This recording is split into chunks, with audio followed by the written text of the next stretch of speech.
Good evening and welcome to the Italian Impact Podcast. I am your host, Steve Stefano Mancini, and as always, I would like to thank my listeners for tuning in, and always I like to thank my listeners from all over the world for tuning in. Again, I am just blown away by that. And also a friendly reminder, if you've not had a chance to watch the documentary, Fedeltà, Soldier Prisoner, it is available on Amazon Prime. It tells the story of the 1,250 Italian prisoners of war that were kept at Letterkenny Army Depot outside of Chambersburg, PA. And I would also encourage anyone in the Pennsylvania, Ohio, West Virginia, Maryland, New York, New Jersey area, if you haven't made the trip over to Chambersburg to go see the chapel, I do encourage you to make that trip. It's a beautiful little chapel. It is still there. The base commander's house is still there. That's also something you can go see. So there's a lot over there to go check out.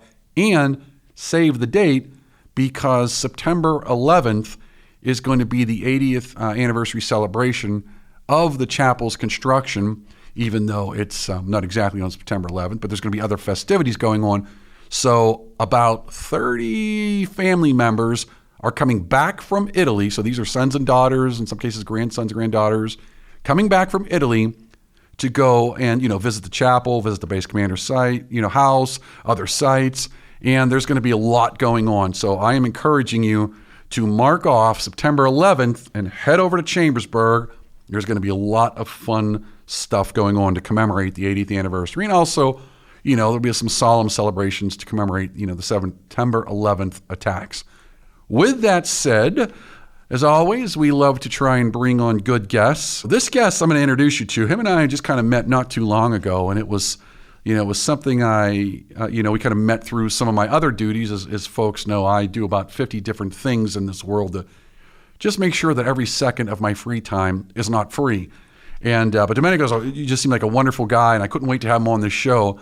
But Domenico Mariani, and he's going to have some cool stories for me, and we're going to talk Italy, and he's got a great history. Again, one of these people that's just done a lot in his life, and it can be fun time. So Domenico, welcome to the show. Hey, thank you. It's a pleasure to be on. All right, fantastic. Now, Domenico, let's talk, by the way, on a fun fact, Domenico, that was my great-grandfather's name, so I appreciated that. When I first heard when we first met, I was like, I haven't met too many Domenicos. It's been a while. But, let me talk about, as always, your Italian roots. So where are you born? Where's your family from? And all that good stuff. Let's just get it out there. All right, I was born in Ascoli Piceno, the Marche region. My mother was born in Cleveland, and it's real funny because she was raised in Italy. She went back to Italy when she was a toddler and was raised in Italy. My grandfather was born in Italy, but he immigrated to America. He actually fought in World War I and won some medals. And during World War II, they kind of lost touch.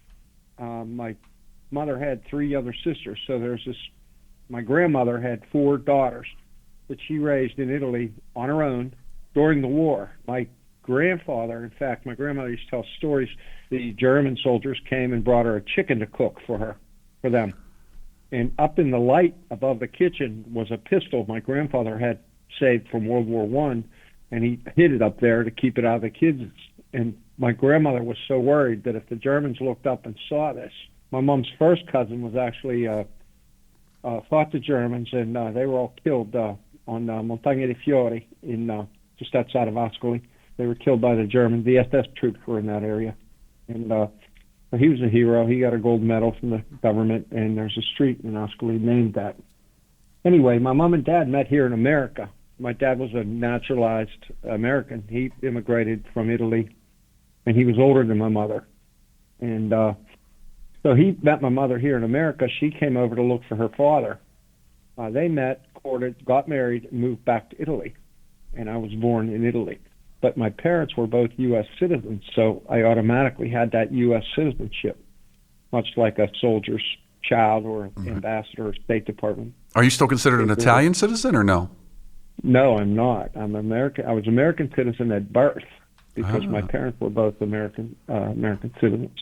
My mom was born in Cleveland, and my dad was naturalized. Now, did you ever? But did you ever try and be? I can't remember. You're Italian citizen or no? Did you ever become one? No, I want to try to obtain it. I want to try to obtain a dual citizenship. Okay.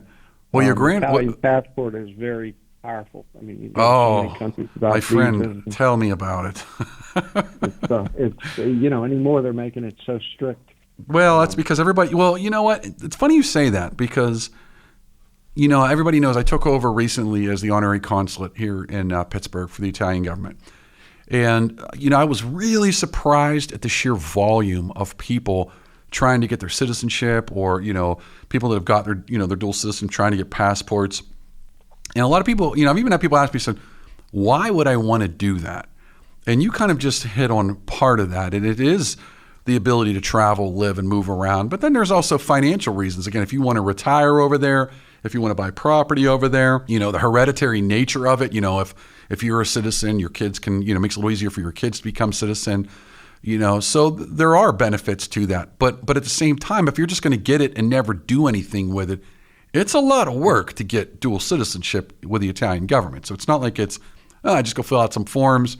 Hey, my grandfather was Italian, here you go, and they just stamp it off. It's not even close to that. It's very difficult. Right, it takes time. But I want to go. If I want to retire, like you said, if you want to retire there, being an Italian citizen gives you the medical care. Right.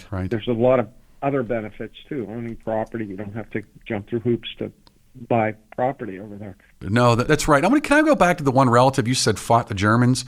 I'm sorry, did you say that was an uncle or aunt, or who was that? My mother's cousin, first cousin. Okay. He was an engineer, and he was young. He was in his early 20s. He was killed over there. Well, you know why? Because when I went back last September, and I went up to Abruzzo, and I actually visited the Gustav line, and I was really, a lot of people don't appreciate, there were a lot of Italians that fought the Germans and died. And there were partisan, units that were actually formed. And not only did they fight, in those regions, they kept pushing the Germans back and fought them. I think in some cases there were some units that actually joined on to the Allies and actually fought even outside of Italy. So I think Italians don't get enough credit for fighting the Germans because we look at the first few years, under Mussolini, and, he dumps them into his glory of our new Roman Empire and sends them into Africa to invade. They're getting beat. Germans got to bail them out, et cetera, et cetera. It's we all focus on that, but we don't focus that the surrender had nothing, it really had nothing to do with what I'll call capability, even though the Italians were not ready for the war. It more or less had to do with they just weren't, their hearts weren't into fighting for the Germans. Now, of course, there were always zealot fascists that were there, and there were people that were 100% on board. But I just wanted to note that because, to have lost a family member, I don't think a lot of my listeners realize how many Italians fought and died fighting the Germans. He fought so his compatriots could escape. He stayed back and held the Germans back, and they came and they took all their dead. They left helmets and gear there, but all their dead were removed immediately. They not only killed him, but they made it so he could never have an open casket. They pretty much brutalized the bodies of the ones that remain. My grandmother and her sister-in-law, which would be her son, they went up at night with a cart and recovered his body and brought it back and had it buried, in the town. Wow. And his name was Alessandro Panicchi. My family's from the Marche, which is a pretty well-to-do region usually. We don't have a lot of immigrants from the Marche in this country. Usually the poorer regions, Abruzzo, Calabria, right. Sicily. And the Marche is like on the border. We're just north of Rome on the Adriatic coast. My father was a sharecropper, but he was a brilliant man. I wish I had his knowledge today. His family were sharecroppers, and he came, at 17, $25 in his pocket, and unable to speak the language. And he emigrated, and he was very successful in his life. And my mother, she spoke Italian, like she had to learn English when she came over to look for her dad. And when I was little, I was always teased about being Italian. I grew up in a German-Irish neighborhood mostly. There were Italian sections, but it was mostly German-Irish neighborhood, and I got teased mercilessly about being Italian. And my parents would talk to me like my father was. He wanted you to learn a language. It was important for him. I mean, if you spoke English in the house, he'd call me, get up and knock you across the room. That's good, though. That's good because afraid most didn't have the fortitude or the courage, to make sure their kids kept the culture. I'm actually impressed with that. I think what happens is a lot of these really poor areas. My dad used to tell stories where he had a potato. That was his meal, breakfast, lunch, and dinner, one potato or an egg. These people came from such poverty, and when they get here, they thought it was the streets were lined in gold, but they weren't. There were times when if your last name ended in an I, whether it's Kowalski or Mariani, you weren't able to find work. These people didn't, they left Italy and they didn't want Italy brought to them. They wanted a new start, a fresh start. So they never spoke Italian in the house. At least that's what I found in my experience. And I'm 71 years old, and these people, I could say, do you know Italian? No, my parents never wanted me to learn it. They wanted, we're Americans now, and I get that story so much. Right, and it's been a recurring theme on the show, too. We talked about that a lot with folks that weren't taught it, and then we've got this missing gap of information and culture now. So much of it is, it's verbal, oral history. My uncles sat down with my grandmother before she passed away, and they made a recording of her life and how she suffered and everything she went through. They have that recording over in Italy. They actually made it into a record, a vinyl record. Does that still exists? It still exists. Oh, I would love to hear that. I would love to hear that. It's amazing because what she went through was just incredible. Her mother, fell in love with this very wealthy, landowner son, and they were in love. And although his family had wanted nothing to do with her, they didn't want him involved with her at all. Well, here she became pregnant. The family sent him to America in around Philadelphia, and my great grandmother was left, pregnant with a child, single parent in Italy at those times. I mean, there was no abortion or birth control. This was the church guided everything, and so she had to raise my grandmother on her own, and no child support, nothing. I mean, she had to do it on her own. My grandmother became a nurse, or an LPN, I guess would be comparable. She would give injections to people and treat people at home, and that's how she earned money to raise her 4 daughters over there, because my grandfather, they lost track of each other because of World War II. So that's that end. On the other end is my father's family. They came over with him, and they didn't like it here, and they went back. My one uncle came in through Canada, and he got caught. He's an illegal alien. He got sent back immediately. So, by the way, for the folks that are listening, I'm glad you just said that, and I'll tell you why. There is a misconception out there, and it's being taught that somehow, back in those days, anyone could come to America. We have always had limits on who can come to this country. Always. And that's important to note that. And it's kind of funny that you said that, but I'm sorry. I just wanted to interject with that. So that was a fantastic point. You had to have $25 in your pocket. You had to pass a medical physical. There was a lot of things you had to go through before you were allowed admittance. And if you were from an area with like measles or smallpox, they quarantined you, and you had to be in quarantine.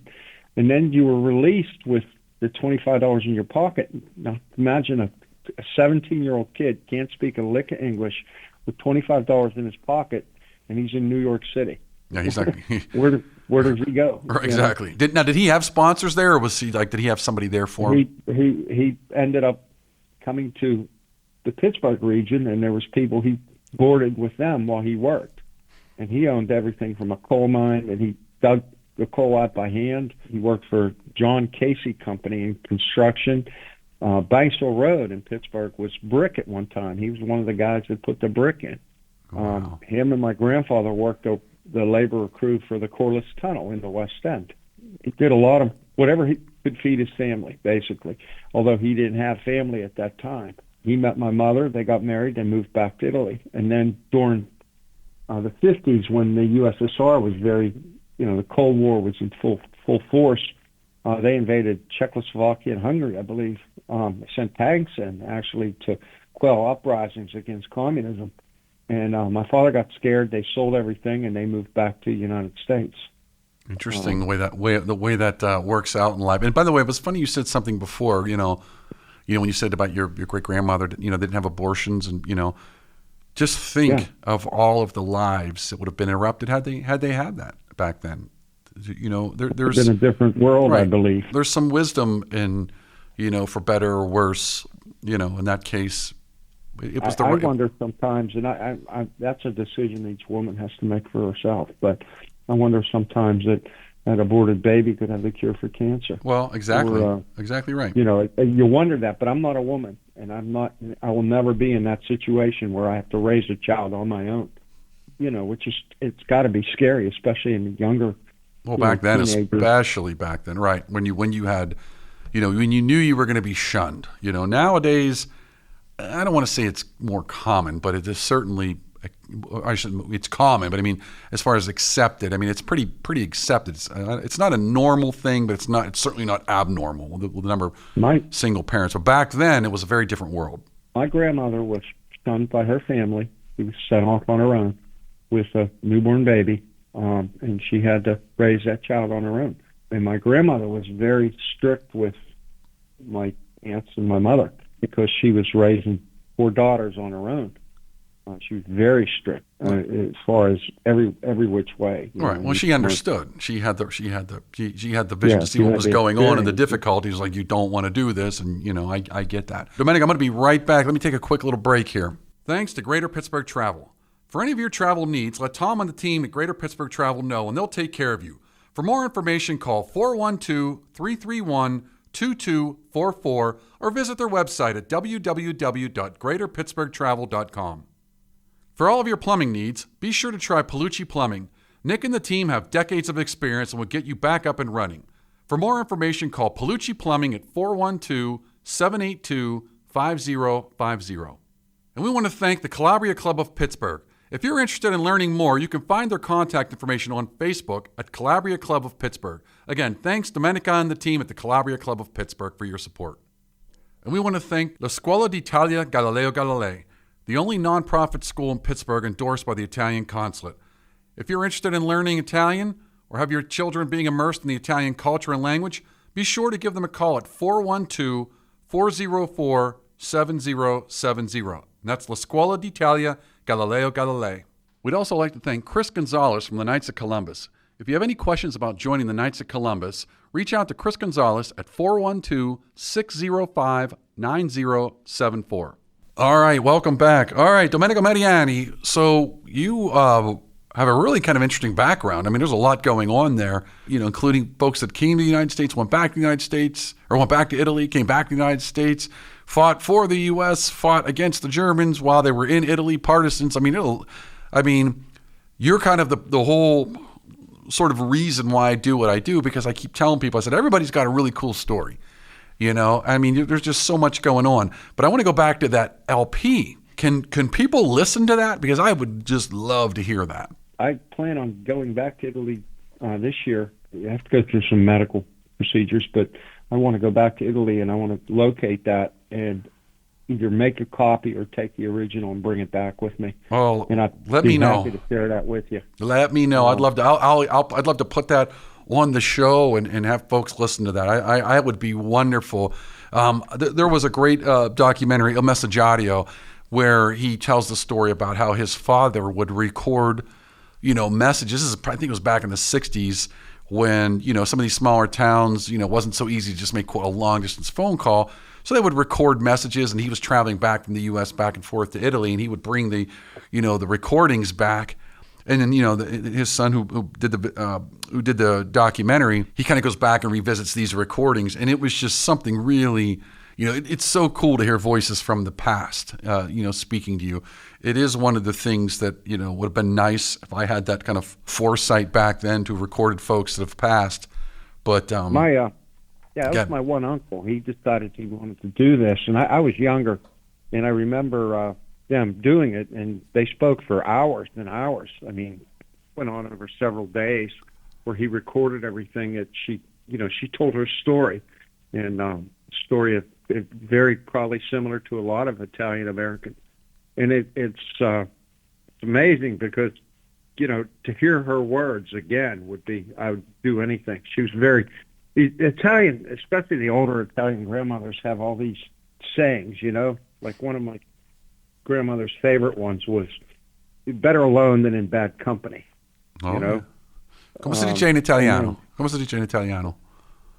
Si dice, meglio solo che mal accompagnato. Okay, perfecto. Yeah, so I was thinking it was going to be something like that. And then another one was, la mamma di imbecille sembra incinta. The mother of imbeciles is always pregnant. And I mean, you got to laugh. I mean, I hear myself laughing thinking about some of Mamma things mia. But if you think about it, and especially as you get older in life, you find that, the lack of common sense and stupidity are really, really annoying anymore. I could tolerate when I was younger, but as I get older, that lack of common sense and stupidity just irritates me to no end. And it's even family members are like that. I mean, I have a nephew who stays with me, and he'll call me at work and say, hey, the dog had an accident in the hallway. Clean it up. Oh, okay. You want me to clean up? I keep thinking of my grandmother saying, like the mother of imbeciles is always pregnant. Google what to do when dog craps in house. Google, what do I do when dog craps in house? But it's funny you say that because I don't suffer the fool well either. And I'm convinced that people are getting dumber because I think we're over-relying on technology to think for us. And I believe that the brain is a muscle that if we don't use it, we lose it. And that includes simple things like problem solving. I mean, simple problems. And people can't do it. They just can't do it. They took away cursive writing. How's someone going to sign their name? They took away learning how to write in cursive. Yeah. I think some schools had to bring that back. For that reason, schools brought that back. Because nobody's thought that through. And it's kind of like, not everybody's going to type everything, We are still going to have to write once in a while. Good times. It's like, that's what I regret the most. My kids will never grow up. My youngest is 20 now, but they'll never grow up living the childhood that I had, where you had to remember people's phone numbers. You had to, Right. No, you left in the morning. You drank from hoses. We all survived. We swam in the Ohio River, and there was like a foam that would come by, and if you were, I don't care how dark you were tanned, if you jumped in that foam, you come out bleached white. It was from the mills, releasing discharge into the river. Nothing wrong with this. Just let it go. If my mother knew I was swimming in the river, she would still be beating me, and she's been dead for a while. Now let's talk about you now, because then you're kind of you've grown up. Now you said you were law enforcement for a while. Yeah, I was 31 years. I worked full time a police officer for two different communities. I worked 6 years with Bridgeville, and then I worked 25 years with Scott Township. Okay. Now I always love to say any for interesting, memorable moments. I'm sure you have a thousand, but anything that really stands out that you say, I remember this one time. So, man, we had a serial burglary. The guy kept breaking into this apartment complex, and not apartment. It was like it was an old mill, and they had these, like electrical supply company, and metallurgy company, and they had all these it was broken down into different companies, commercial. Right, like little small businesses built inside the old mill. And they kept getting broken into. Well, one night I'm on patrol, and I see his car with a bunch of aluminum electrical boxes. I mean, the whole front end was almost off the ground. That's how many he had in there. It was an old Chevy Citation loaded with all these electrical boxes. And I said, that's not right. So I knocked on his door, and I called him out, and I said, where'd you get these? And he goes, I found them. I said, come on, let's go. We're going to take it. Had the card code here. They came from this electrical place where all these burglaries occurred. So this kid was a burglar from the time he was 9 years old, and he always got caught. He wasn't a good burglar. So I'm trying to get him to confess to these other burglaries, And I said, come on, now, you did it. Make it easy on us all. Let me know. Just let's get these all cleared up so you don't have to be looking over your shoulder. Nothing worked. But finally I said to him, we got fingerprints. And he goes, I wore gloves. I got the, he was like, oh man, then he gave me a statement, you know. Oh, that's fantastic. I mean, that's the kind of things. Another guy who was molesting a young girl, and she was like 10. She didn't even look like a girl, like a little boy. But I didn't want her to come to court, and everybody's saying, "Oh man, you know, like you should." Well, the gossipers, blah yeah. blah blah. Yeah, I mean, other cops were like, you know, how can you talk to him? I went in, I put my chair right next to his, you know, at an angle, and I said, you know, I understand, you know, she's pretty hot, you know. And you know, if I had come off like a hard ass, He would have shut down, it would have right? it would have been shut down. I would have had to have that girl come into court. Here, I talked like I understood. I empathized with him. His buddy gave me a complete statement. The girl didn't have to go to court, and he got 5 years. That's the kind of things, the way I want to be a policeman. I want to be the kind of, you know, your family member needs help. I'm the one you want to show up. Right. I'm not going to, you know, I was 31 years. Most of the times, any fight that I got into were mostly wrestling matches where some drunk didn't want to go and he had to go. And I mean, nothing really serious. I think there was one where I really was pretty scared to death. I mean, this guy was going for my gun, and he's a pretty big dude. But most of the time, I just respected the criminals. And even today, I ran into a guy a couple of weeks ago that I put away for 15 years. I went to prison for 15 years, and he shook my hand. He saw me, shook my hand. He says, you know, we need more cops like you, you know. Wow. And it was like, I was like, well, thanks, you know. Is he kind of cleaned up and turned around then? I mean, yeah, he cleaned his whole life up. But the whole thing is, you know, to have someone that you just locked up for, took his freedom away for that long, and he thanks you and he says, you know, we need more policemen like you. Because I treat him with respect. I didn't take it. It wasn't personal for me. I didn't want something to happen. I didn't hope something happened. I just reported what happened that I knew, and I treated him with respect. And, you know, and I think that's where we're missing it. Too many policemen out there are watching TV, and that's not what police work's about. You're there to help people. You're not there to hurt people. You know, it's funny you say that, because not only has it changed the way people think the cop, whether they think they're supposed to be, you know, Dirty Harry, you know, but it also taints, you know, people, because now they expect the crime will be solved in an hour. You know, the cops will just kick the door in. You know, this is how it's going to go down, because it's the same thing on TV all the time. It's whatever generates the most, you know, adrenaline rush in the viewer. And now when people are out there, they're looking for that adrenaline rush. And that's the danger part. You don't want the adrenaline rush, because that's when it goes wrong. That's when it heads south. Exactly. You get to shoot your weapon at work is like sanity. I mean, you don't never want to do that. It's not like you're going to work and punching in and saying, I'm going to go shoot somebody tonight. That's the last thing you want to do. Right. Because your life is over at that point. You know, you're going to be tied up for years just with everything that's involved. It's not like, you know, like on TV where they kill a bunch of people, and then the next day they're having coffee back at the station, getting ready to go out on patrol again. That's just not the way it happens. It's a nightmare. Even to pull your weapon's a nightmare. It used to be described as police work as like 30 years of boredom followed by 15 seconds of sheer terror followed by 30 years of boredom.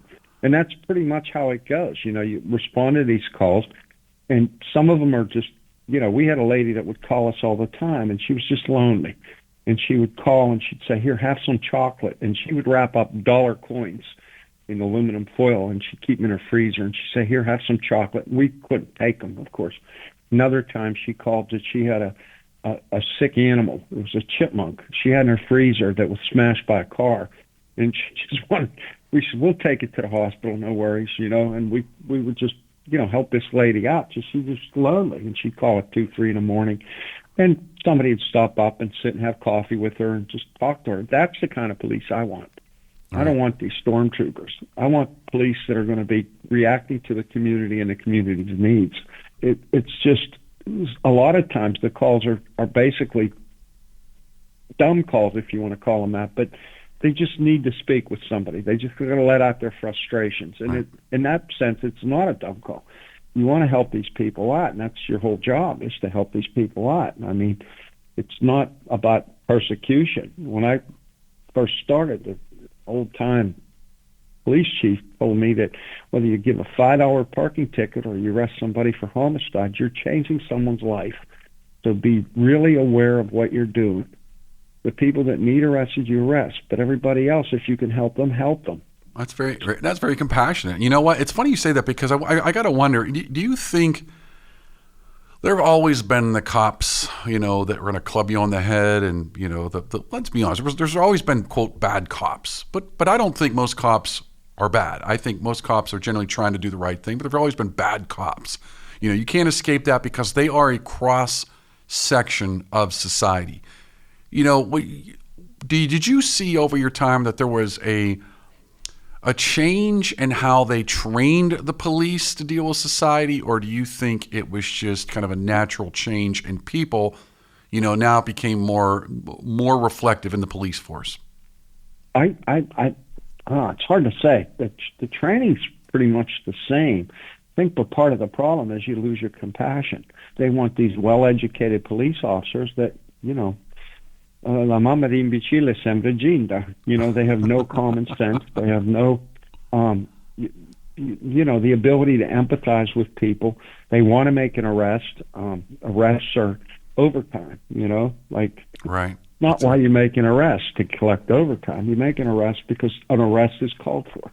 And I grew up in Pittsburgh, and Pittsburgh police, we had a guy walking the beat. He had a police dog that looked like a bear on a leash. He was big. And the guy would come up, and we'd hang out on a corner in the section of the city I grew up in, and the guy would come up and say, "Okay, boys, 9 o'clock. I don't want to see you the rest of the night." And it was like Houdini flicked a magic wand, and we disappeared, and that police officer never saw us for the rest of the night. Not because we were afraid of getting arrested, but because he would take us home to our parents. And my dad, he'd say, "Okay, hold on, help me dig this hole in the backyard for his body, because if you got brought home by the cops, you were going to get your butt kicked by your father."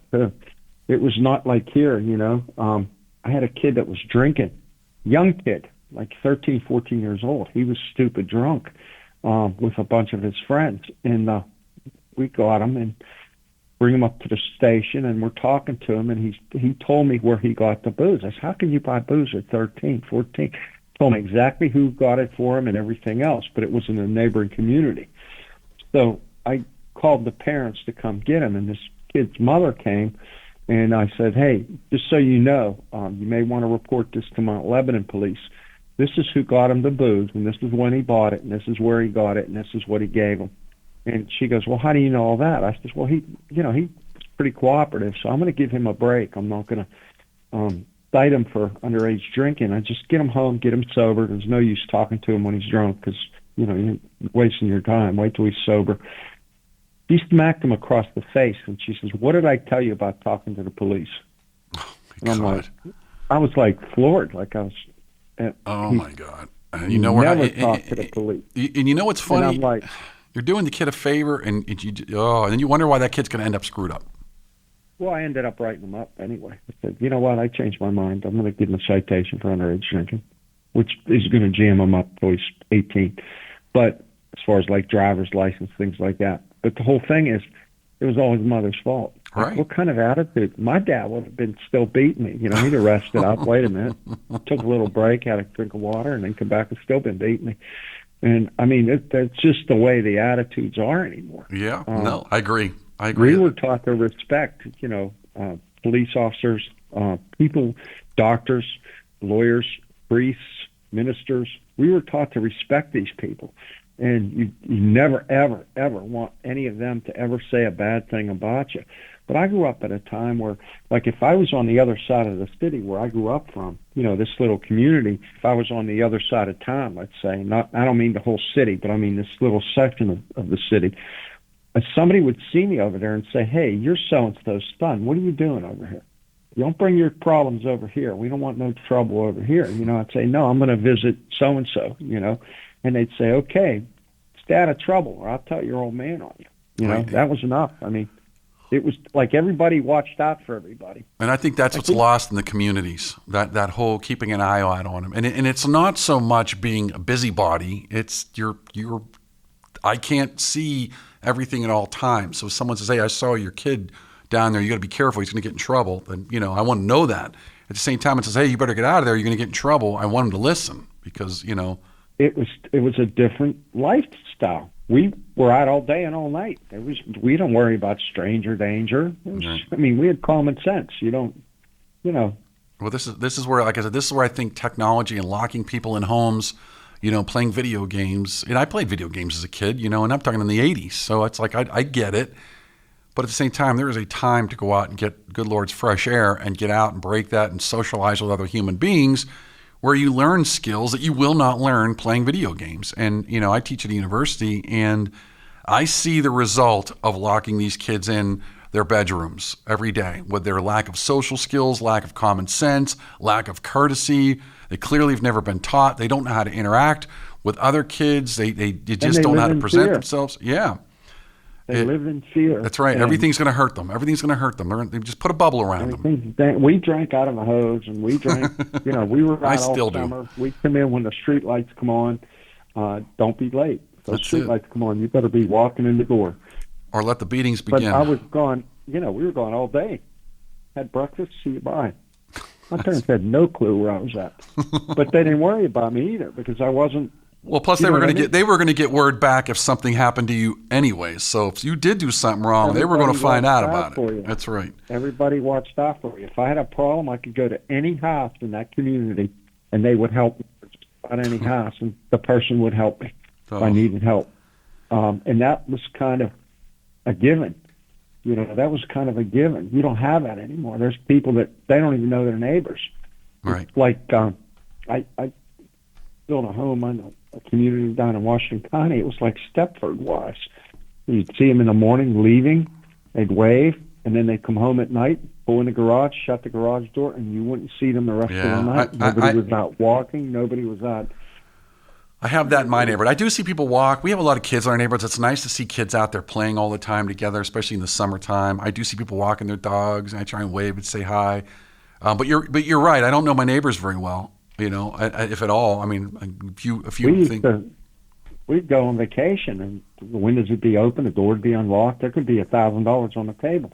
If it started raining, the neighbors would come over and shut the windows, and then when it stopped raining, they'd open the windows again for you. But that money was never touched. Well, you were a cop. They were afraid of you. Well, it was before I was kidding, a cop. Domenico, This was when I was a little kid. I'm kidding. I mean, my dad used to park his truck in the driveway with the keys in ignition, windows down. Nobody touched nothing. Right. Didn't belong to you. You didn't touch it. And even the bad guys from my section of town kept the bad guys from the other section of town. Don't be messing around over here. This is our section of town. They watched out for you too. That's it was right. just crazy. And that's right. You don't want to bring in unnecessary attention. That's for sure. And I mean, there was on the news a lady. Police come to her door with her two kids. One was like 10 or 11. The other was like 8 or 9. And she goes, "What happened?" And he goes, "Well, they were out." She goes, "Yeah, and what happened?" "Well, they were like half a mile away from your home." And she goes, "Yeah, and what happened?" "Well, nothing. They weren't supervised." And she said, "They don't have to be supervised. I supervise them. They know enough what to do and what not to do." "Well, I'm just giving you a warning here. Somebody called that her kids were out unsupervised." So they picked them up a second time, and she told him, don't do that again. And he ended up citing her for, not caring for her children. And she fought it in court and won. But it's like, Jesus, you can't. The kids are afraid to be out. The parents are afraid to let kids out. Right. And if they see a kid without, it wasn't in our state. It was a different state. But I was floored by it because we were gone all day in the summer. We left after breakfast. We come home for dinner. Then after dinner, we went back out, and we stayed out till the street lights come on. Like you said, times have definitely changed. Oh, it's unbelievable. They're afraid of their shadows. They're afraid of ghosts. I mean, you have to take care, and you have to. I think that's part of the internet is how knowledgeable this is. But if you look at like all those milk carton kids, like, what percent is actually a non-custodial parent? You know, it's not some stranger kidnapping his child. It's most of them are non-custodial parent grabbing a kid, doesn't believe the mother or father should have custody, and they take the kid and they're raising them right. It's just they're not allowed by the courts to raise them. Well, at least you hope they're raising them right. That's for sure. Yeah, but I mean, it's not.